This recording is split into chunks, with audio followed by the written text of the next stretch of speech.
这是制作后养了1年的雀梅复式盆景。制作复式盆景不要立马上盆，在制作的过程中树根受到伤害，要放养一段时间，等盆景完全恢复后再考虑下步操作。雀梅盆景不能失水，用这种有一定保水性的包装棉把整个树根包裹起来，把它拆开，看看树根的生长情况。看这个树根已经开始增粗，这说明这盆雀梅已经恢复生长，整形的树根和枝干已经基本定型。现在可以把这些树叶全部摘掉，在秋季再对它进行一次修剪整形。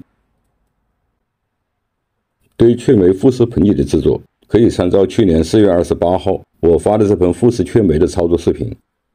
今天主要讲一下对雀梅复式后在培育过程中的修剪及养护。雀梅最大的特点是萌发能力强，生长比较快。在生长季，在主干及枝条上很容易节外生枝。像这种叶类枝，在雀梅盆景的培育过程中经常出现，这个地方的养分集中，最容易出枝。像这种枝，不要把它作为出枝的培育对象，也不要当成牺牲枝利用。像这种枝形成徒长，使枝干过渡部分产生膨大变形。雀梅的节口一定要修平整，做好密封，这样可以尽快的形成愈合。对雀梅盆景的修剪，一般在早春或者是秋末。早春修剪主要是打顶和抹芽。在这个阶段，雀梅会满树红芽，但千万不要被这种姿色所迷惑，要尽早的按照既定的培育方向，该空的枝条要打顶，不需要的芽要及时把它抹掉。对雀梅打顶和抹芽，会刺激它重新找个地方出芽，这就是雀梅盆景简单的必要过程。进行这种操作，在造型所需要的地方逼出芽来，是早春修剪的主要目标。只有在这个时间段，逼芽的效果最明显，形成了枝条生长健壮。现在修剪的这些枝条都是春季发水的芽形成的，除了剪掉不需要的枝条，对它们放养，让它们自由生长。到了秋末，再动手进行下一轮修剪。在秋末修剪有2个重点。秋季是枝条增粗的季节，雀梅枝干增粗的最佳时间段在1至2年。没有达到粗度的枝条，对它继续放养，不要去剪。剪短了加快了木质化，再想增粗会花费更多的时间。雀梅秋季修剪的另一个重点，对基本形成过渡的枝条，在秋季不要再给它增粗的机会。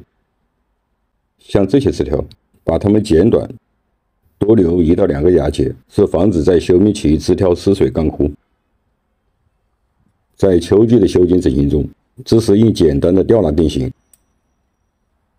在秋季不要进行盘扎，往后到休眠期，枝条生长变慢，很难定型，也容易因伤害皮层产生失枝。对复式盆景制作后，养护的过程要对整体进行固定。把石头固定之后，新生的根系不会随翻斗而拉断，像这样成活或恢复生长的时间才会缩短。雀梅不像榆树，新生的根系比较脆弱，损伤后很难或不会重新生长。这些加厚的包装棉，防止树根皮层破损加上去的。雀梅这个树种实际上不适合做复式，雀梅是单水性树种，对根干枝的平衡有一定的要求。雀梅的树根韧性不强，增粗中也难形成变形，像榆树、三角枫都能形成扁状根，但雀梅很难。用雀梅做复式盆景，要选择这种带自然沟槽的石头，随着树根的增粗，树与石才能迎合在一起，也就是常说的合二为一。雀梅与其他树种在复式制作中大同小异，主要是树形上的差异。制作雀梅复式盆景要注意对树根的保护，最好的办法是制作后对它放养一段时间，让新的根系充分发育好，能提供充足的养分。这盆准备明年春季上盆。雀梅在春季上盆，基本不用担心它成活的问题，尤其是雀梅复式盆景。我是三全龙茶，感谢您收看，下期见。